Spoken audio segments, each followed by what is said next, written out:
Ya, sudah record? Oke, sudah. Ya, akhirnya ketemu kita Pak Made dengan beberapa kesulitan sinyal, kemudian mati lampu. Saya sangat salut sekali dengan beberapa perjuangan Pak Made di sana. Ya, dalam posisi ini semoga apa yang menjadi tujuan kita bersama bisa tersampaikan, dan beberapa kegiatan. Selamat Pak Made sudah sampai di sesi ini, sudah melewati banyak rintangan, dan di posisi ini tibalah kita uji kompreh. Ya, nah, bagaimana Pak Made? Sudah siap? Ya, sampun Pak, sudah Pak. Oke, good. Kalau nanti kendala sinyal boleh off cam Pak Made ya, yang izinkan karena memang sulit sekali sinyalnya di sana. Ada beberapa rundown kegiatan yang bakal kita lalui bersama Pak Made. Yang pertama yaitu pengenalan identitas Pak Made, yang cukup dengan nama, tempat asal, dan tempat abdi Bapak, tempat satker Bapak mengabdi. Kemudian yang kedua, yang akan Bapak berikan waktu 10 menit saja untuk melaksanakan kegiatan simulasi pembelajaran. Nah, di posisi itu Pak D silakan, yang ingin di-share silakan, sesuaikan dengan waktu juga. Kemudian yang ketiga baru kita akan melaksanakan kegiatan wawancara untuk menguji kompetensi Bapak dalam bidang penguasaan P5, kemudian MA juga belajar, dan PTK. Nah, di posisi itu adalah hasil belajar Bapak selama kemarin LK1 sampai LK11 yang sudah kita lalui. Oke, siap Pak D? Iya, siap Pak. Siap. Sangat terlihat semangat sekali. Semangat. Oke, waktu dan kesempatan yang pertama dengan pengenalan diri, silakan Bapak Made. Iya, Swastiastu. Swastiastu. Perkenalkan, Tiang Imade Budiarta, asal Tiang dari Sulawesi Tengah. Status Tiang mengajar masih aktif di SMP Negeri 1 Witaponda, Kabupaten Morowali. Oke. Terima kasih banyak Pak Made. Pengalaman sudah sangat jauh juga ya. Berikutnya Tiang ajak Pak Made untuk melakukan simulasi, dan 10 menit Tiang berikan. Silakan waktu dan kesempatan Pak Made. Iya, mohon izin. Silakan Pak Made. Om Swastiastu anak-anak. Bagaimana kabarnya untuk hari ini? Pada semua sehat? Iya, astungkare, sami pada sehat.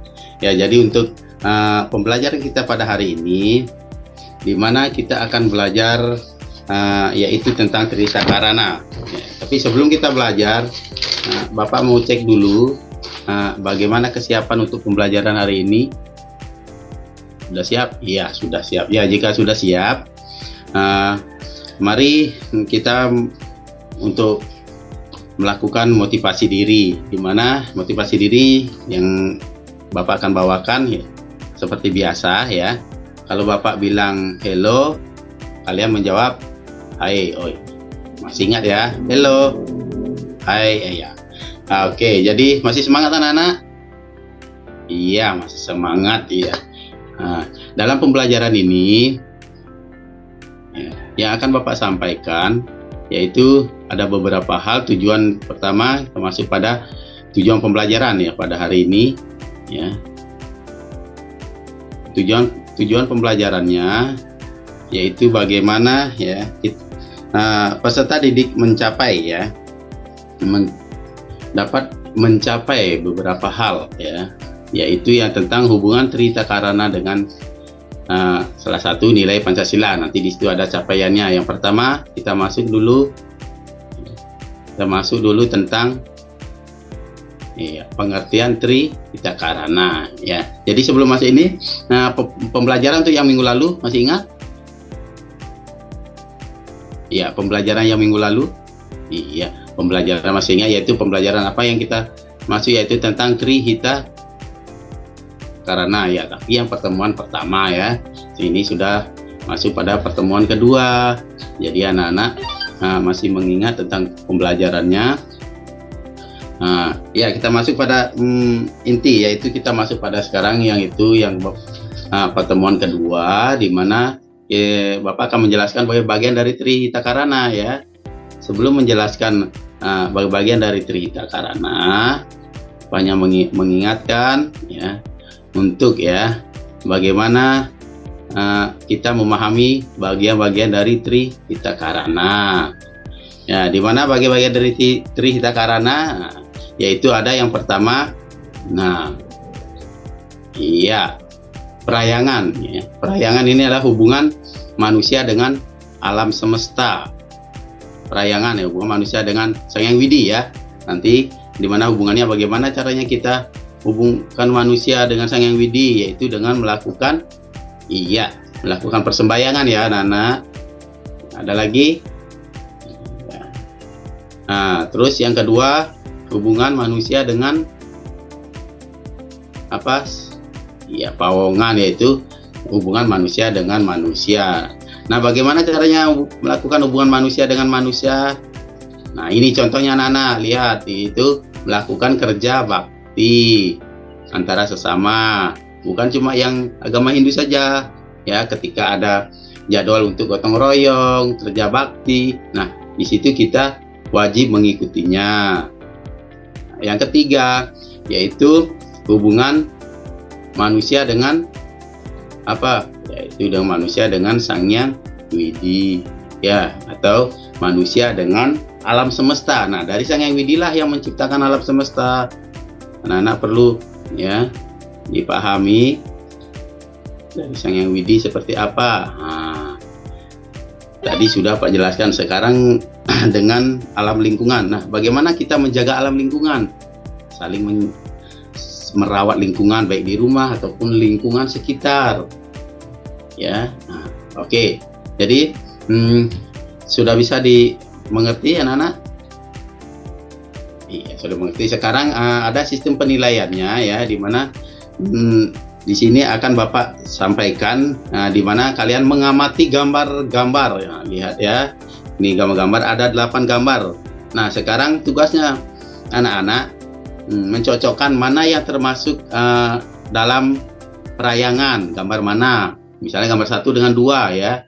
Jadi anak-anak tinggal mencocokkan. Begitu mana yang termasuk juga pawongan ya. Misalnya antara 4 dengan 7. Nah, di sini ada 8 gambar ya. Terus yang terakhir, mana yang dimaksud dengan misalnya yang termasuk dalam palemahan, yaitu tadi sudah Pak jelaskan, yaitu hubungan manusia dengan alam. Nah, di situ kalian mencari, kalian amati, dan kalian kaji ya. Kajinya seperti apa? Mengapa ya manusia itu harus melaksanakan kegiatan itu? Nah, itu ada beberapa poin pertanyaan yang di bawahnya ya, dikerjakan ya. Ini sistemnya bisa ya, nanti berkelompok. Jadi Bapak bagi aja 2 kelompok ya. Misalnya sekarang Bapak kasih kelompok Gusti dengan kelompok Wati ya. Itu saling mempertanggungjawabkan tugas yang Bapak kasih. Paham anak-anak? Iya, jika sudah paham ya. Sekarang silakan Bapak kasih waktu 30 menit untuk mengerjakan. Iya, sudah, iya, oke. Jika sudah selesai, iya. Untuk persentasenya silakan untuk dari kelompok 1. Iya, kelompok 1 bagaimana menerapkan ya. Iya, bagaimana menerapkan perayangan dengan Sang Hyang Widi. Contohnya, oh iya. Iya, ya. Jadi jika sudah selesai ya. Nah, untuk kegiatan sebelum Bapak akhiri, kegiatan untuk di rumah ataupun tugas di rumah.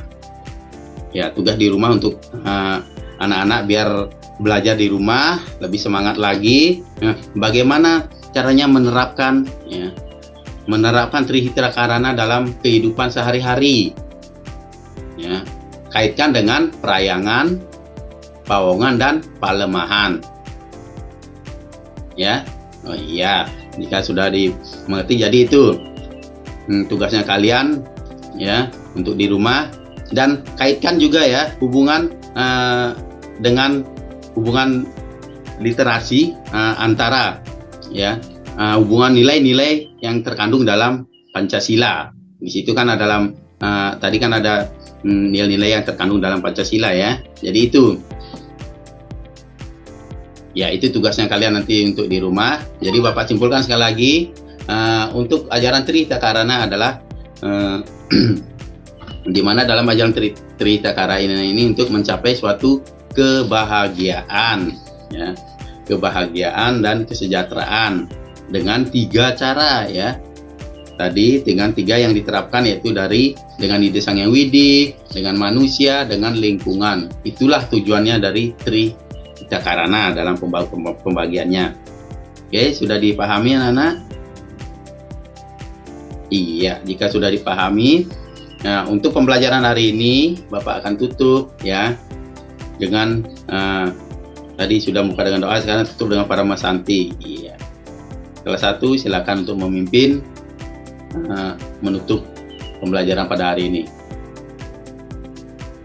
Ya, kita tutup sama-sama ya. Om Santi Santi. Ya. Jangan lupa ya belajar di rumah anak-anak. Ya, terima kasih anak-anak. Oke, sudah selesai Pak Made. Sampun Pak, atau PowerPoint hampir gini hilang. Baik, tidak apa-apa, sudah bagus kok itu penyampaiannya. Ya, Pak Made, saya akan iring Pak Made untuk masuk ke sesi wawancara sekarang. Iya. Boleh dipersiapkan modulnya, nanti dapat jangan di-share Pak ya. Iya Pak.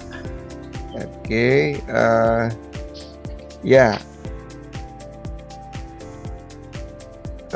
Untuk Pak Made, boleh dijelaskan ke saya kira-kira Pak Made komponen-komponen modul ajar Bapak apa saja isinya, mulai dari cover mungkin yang isi identitas, kemudian selanjutnya isi apa lagi, tujuan pembelajaran dan lain sebagainya. Silakan. Untuk modul dalam modul yang gunakan di sini ada yang pertama ya, ATP ya, tujuan pembelajaran.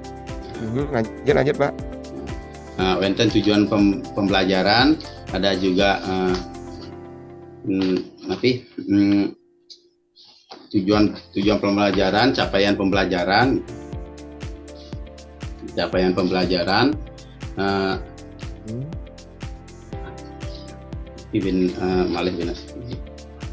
tujuan pembelajaran, capaian pembelajaran,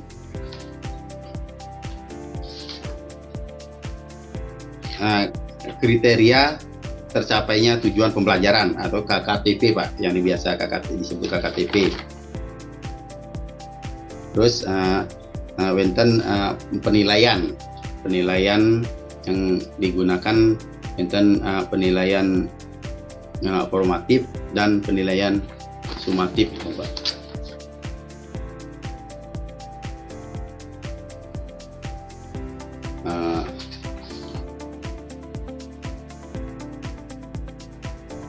Wenten asesmen penilaian di sini yang gunakan langsung dengan formatif dan sumatif. Oke, berarti sudah dikuasai Pak ya. Apakah modul pembelajaran Pak Made sudah menggunakan critical thinking Pak Made, berpikir kritis? Sudah menerapkan berpikir kritis Pak Made? Sampun Pak. Di sebelah mana Pak Made? Untuk yang buat ini untuk di yang berpikir kritis ini di dalam teori-teori ini ke Pak, teori dengan asesmennya bisa dengan tujuan pembelajaran. Ya, berpikir kritis di sebelah mana diaplikasikan dalam kegiatan pembelajaran? Kegiatan pembelajaran yang diaplikasikan itu dalam cara pembuatannya, cara menyusun napi Pak. Menyusun capaian pembelajaran, menyusun modul, misalnya di dalam kegiatan pembelajaran Pak Made, kegiatannya dalam kegiatan siswa yang terkait berpikir kritis. Tadi yang lihat juga Pak Made ada ini, ada apa namanya, siswa disuruh menjawab dan menanggapi yang seperti itu. Berpikir kritisnya sebelah mana? Berpikir kritisnya masuk pada komponen inti dia, Pak. Sebelah Misalnya mana? pemahaman bermakna yang digunakan. Ya. Apa kegiatan siswanya? Apa kegiatan siswanya? Kegiatan untuk siswanya, bagaimana siswanya itu menerapkan dalam cerita Karana, dalam 3 pembagian itu, dari Prayangan, Pawongan, dan Pelemahan. Oke. Siap. Untuk kreativitasnya, Pak, apa kreativitasnya yang pernah Bapak tanamkan dalam kegiatan pembelajaran, kreativitas siswa? Untuk kreativitas siswa ada yang tanamkan di sini, motivasi bagaimana menghubungkan diri dengan ketiga hal tersebut dalam cerita Karana. Misalnya di dalam Sang Hyang Widi. Nah, bagaimana siswa itu meyakinkan siswa atau peserta didik untuk dalam istilahnya rajin sembahyang, berdana punya, dan lain sebagainya. Nah, untuk dalam Prayangan yang gunakan Pawongan bagaimana saling menghargai, menghormati, dan mengasihi antar pemeluk agama lain. Oke. Dalam Pelemahan. Nah, Pelemahan ini bagaimana siswa diajarkan peserta didik wajib untuk saling menjaga lingkungan, yaitu kebersihan terutama yang diterapkan setiap hari. Baik kalau dalam lingkungan sekolah, tiap hari wajib melaksanakan pembersihan. Oke, berarti ada aplikasinya ya? Iya, aplikasi. Apakah anak diinstruksikan untuk merefleksi kegiatan, Pak Made? Untuk refleksi kegiatan ini, Pak. Di bagian mananya kegiatan Bapak yang menginstruksikan begitu? Untuk refleksi kegiatan itu yang tuangkan itu di dalam inti ya, aktivitas siswa kan. Aktivitas siswa merefleksikan bagaimana siswa itu bisa berkreativitas tanpa lagi untuk menyuruh, untuk disuruh lagi oleh guru atau pendampingnya. Oke. Ya, berikutnya mungkin apakah anak diinstruksikan untuk mengambil keputusan, mengambil kesimpulan, atau dipercaya untuk menyimpulkan? Ya. Di bagian mananya? Untuk mengambil kesimpulan, di situ yang terapkan di lampiran sebelum penutup, di asesmen kegiatan penutup, di mana peserta didik dapat menerapkan hasil dan mengeksplorasikan pelajaran yang telah dipahami. Oke, berikutnya mungkin dia minta tolong ke Pak Made, bagaimana cara menyusun TP dan ATP, Bapak? Silakan Pak Made paham? Ya ampun niki ya paham pun. Untuk menyusun TP, di mana dalam penyusunan TP, Pak, bagaimana yang pertama kita harus mengetahui dulu apa tujuan yang akan kita bikin. Dalam penyusunan, misalnya dalam pembelajaran niki cerita Karana. Nah, setelah dapat capaian dari pembelajaran itu, terus lanjut, akan turun ke terus, habis itu setelah didapat apa yang akan dibuat, ini siswa menghasilkan ini. Nah, baru turun ke yang disebut dengan aksil, Pak. Atau dengan kriteria KKTP, Pak. Oke. Kriteria tercapaian tujuan pembelajaran. Nah, setelah di situ di situ baru didapat lagi. Oke. Saya sudah tangkap. Bapak mengerti tentang TPAC, TPACK, TPACK, teknologi pedagogik and content knowledge. Technological seperti apa dalam pembelajaran Bapak? Technological di sini yang terapkan untuk bagaimana siswa itu harus mencari sumber-sumber dari pelajaran, misalnya dari internet, yang tampilkan dari PowerPoint. Di situ ada link-link yang harus dicari dalam penugasan tersebut. Oke, kemudian pedagogical. Nah, pedagogik di situ Pak, untuk pedagogik, bagaimana siswa itu bisa memahami yang termuat di dalam, misalnya dalam cerita Karana apa semua. Kemudian kontennya. Untuk konten, bagaimana siswa itu menerapkan dalam kehidupan sehari-hari. Knowledge-nya, pengetahuannya. Nah, bagaimana siswa itu untuk memahami ajaran-ajaran dari cerita Karana tersebut. Oke, baiklah, terima kasih.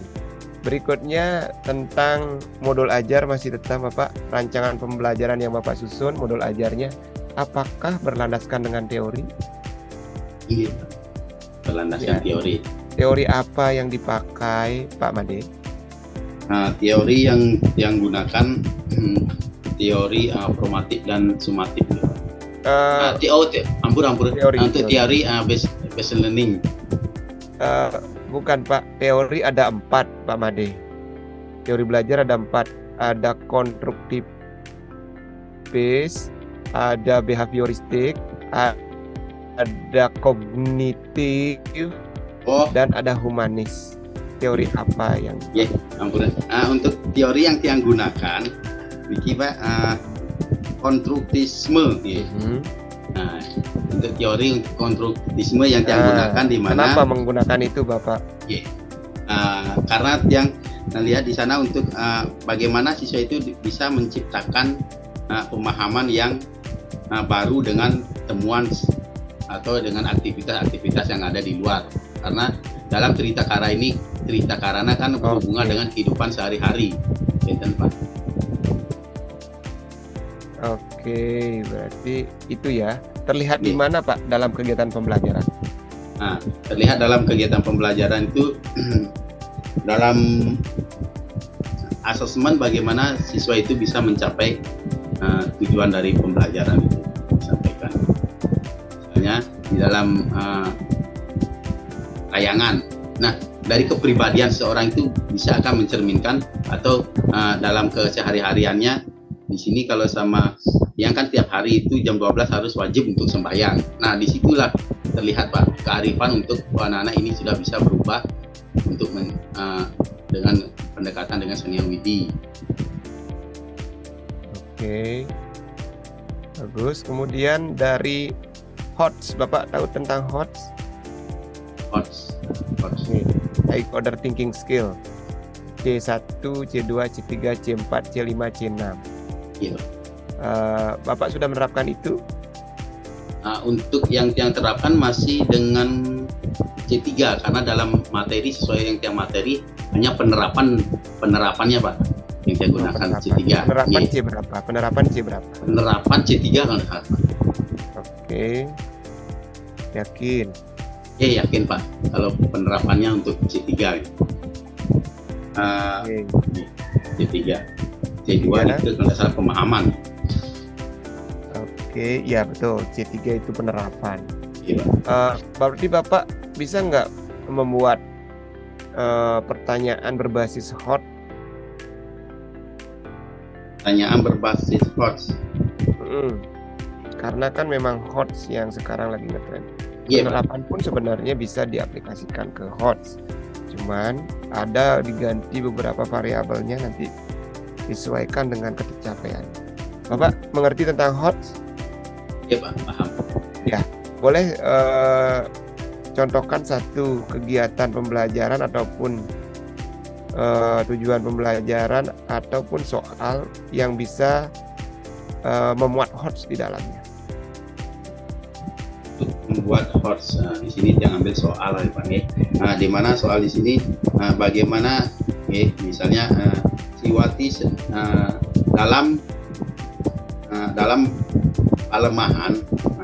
dalam palemahan Siwati untuk bagaimana menerapkan dengan lingkungan sekitar.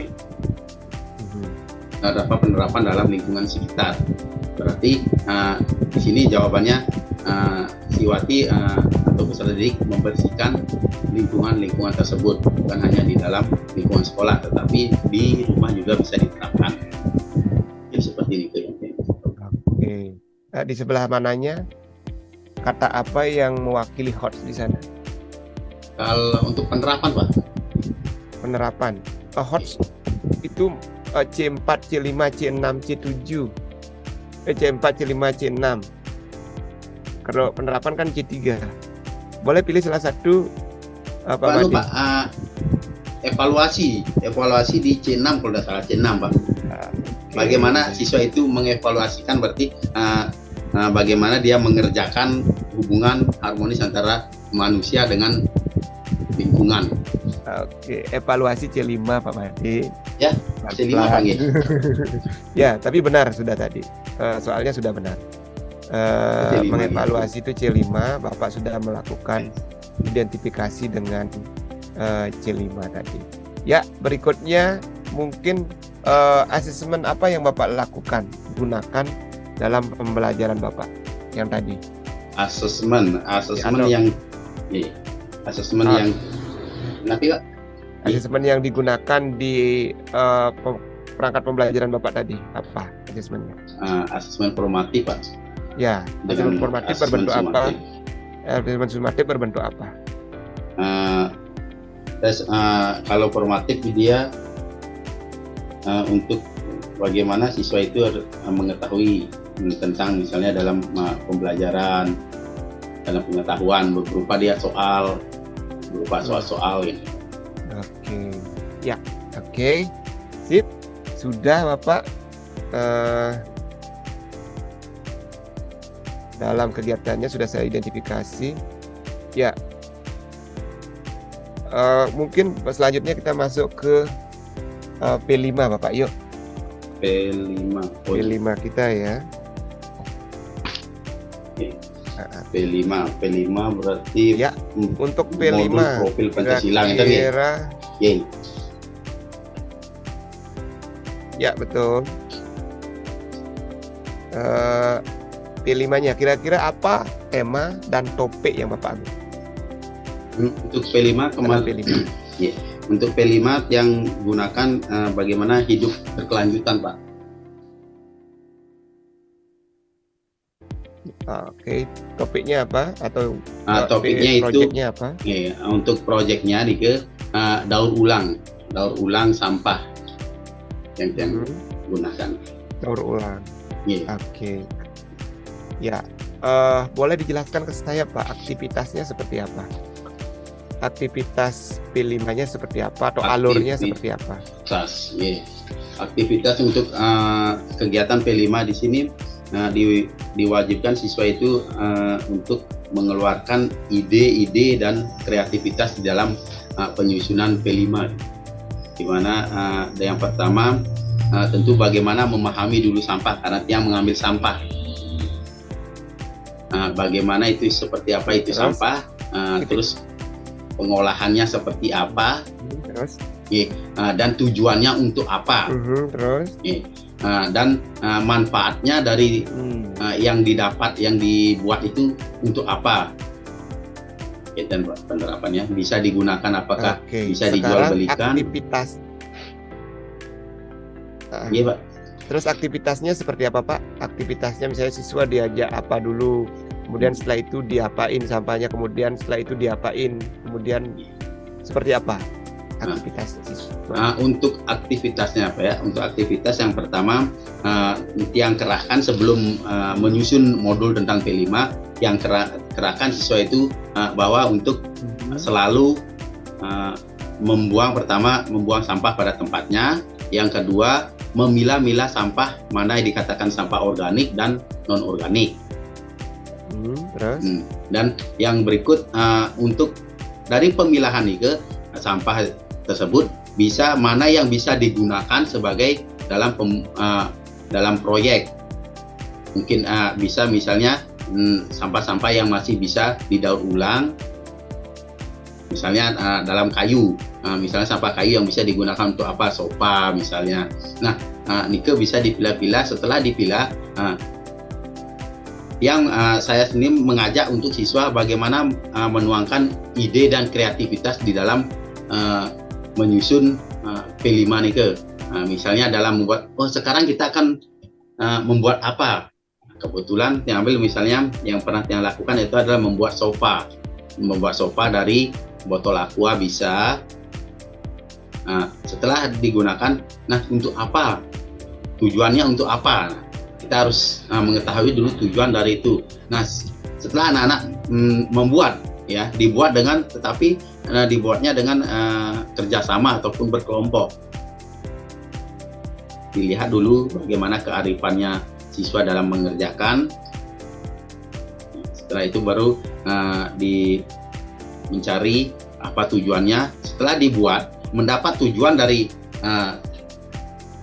profil P5 ini digunakan untuk menjadi salah satunya untuk pameran, Pak. Pameran baik yang ada di lingkungan sekolah yang dihadiri oleh orang-orang tua, karena inilah hasil kreativitas siswa dalam menyusun P5. Mungkin seperti ini, Pak. Oke. Ya,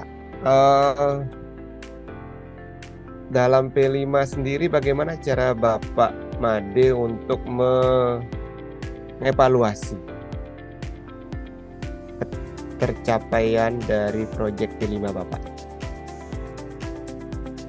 Ya, untuk cara evaluasi di mana yang gunakan di situ ada beberapa asesmen yang dikatakan asesmen ataupun sistem penilaiannya, di mana sistemnya penilaiannya berkelompok, ya. Untuk evaluasinya seperti itu, bagaimana siswa mengetahui, ya, dalam sistem itu ada yang dikatakan baik, cukup, ya, dan perlu bimbingan. Mungkin dengan penilaiannya seperti ini, Pak, yang gunakan. Oke, baiklah. Berikutnya yang ke PTK, Pak Made, yuk. Iya. Oke, PTK. Boleh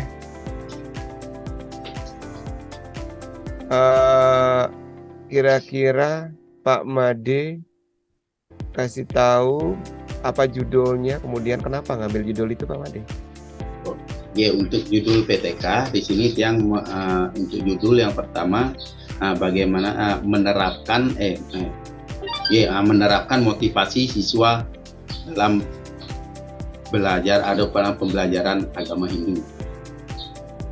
Itu untuk judul PTK. Untuk mengapa mengapa menerapkan, karena yang lihat potensi untuk anak ini bagaimana sangat kurang, terutama di dalam pembelajaran mungkin dipengaruhi oleh beberapa hal, makanya yang sengaja mencari tentang motivasi siswa untuk mengajak dan lebih mengenal bagaimana itu pentingnya pelajaran agama Hindu. Oke. Berikutnya mungkin saya ingin tahu Bapak mengerti sistematika penulisan PTK. Bab 1 apa saja, bab 2 apa saja, bab 3 apa saja? Sistem penulisan, ya. Sistem ini komponen-komponen yang ada dalam PTK di bab 1 apa saja ada, bab 2 apa saja ada, bab 3 apa saja? Untuk komponennya berarti dia komponen termasuk rangkaiannya gitu, Pak. Ya, rangkaiannya apa saja? Pertama, bab 1 ada isinya adalah latar belakang. Kemudian apa lagi, Pak? Latar belakang. Terus yang pertama masalah, permasalahan. Terus kemudian permasalahan, baru TP, tujuan pembelajaran. Bukan, itu PTK-nya. PTK-nya, Pak, PTK. PTK-nya. Komponen masalah, pembatasan rumusan masalah, tujuan penelitian, manfaat penelitian, Oke, terus? Eh, dengan landasan teori yang digunakan. Landasan teori, gimana ya? Oke. Bab 3 isinya apa saja? Bab 3 jenis-jenis penelitian, Pak. Penelitian yang digunakan seperti apa, apakah sumatif atau formatif, jenis variabel berdasarkan komposisinya seperti apa, Okay, good. populasi dan sampel ataupun Ya. Terus lagi Pak, di bab 3 ada nggak rancangan penelitian? rancangan penelitian. Ada? Bab 3 sumber dan teknik lagi. Oke. Nah, di rancangan penelitian itu terdiri dari apa saja Pak? Rancangan penelitian. Oh, iya. Untuk yang siklus PTK-nya ada perencanaan, Pak. Nah, terus lanjut Pak. Apa evaluasi? Ya. Perencanaan, aksi, aksi, baru evaluasi, refleksi, dan kembali lagi ke perencanaan awal. Oke, berapa siklus Bapak rancang PTK-nya? 2 lingkaran, ya, Pak. Berarti 2 siklus. Nah, ya. Pak Made sudah, Ya. yang penting Bapak sudah menguasai apa yang Bapak tulis, dan yang juga sudah tekankan nanti lebih banyak lagi dipelajari Pak ya. Biasanya belajar dengan proses ya, sambil jalan kita belajar. Oke, yang Pak. cuma titip pesan dengan Pak Made. Pak Made sudah berpikir kreatif, sudah membuat P5 di sana proyeknya Bapak. Silakan lakukan kegiatan tersebut di sekolah tempat Bapak abdi. Lakukan dengan final beberapa proyek-proyeknya. Semoga ide-ide kreatif Pak Made bisa digunakan sebagai hal inovasi sekolah di sana. Kemudian yang juga berharap kepada Pak Made nanti PTK Bapak Made bisa menyelesaikan permasalahan yang ada di kelas Bapak Made nanti, terutama di kegiatan pembelajaran agama Hindu kita.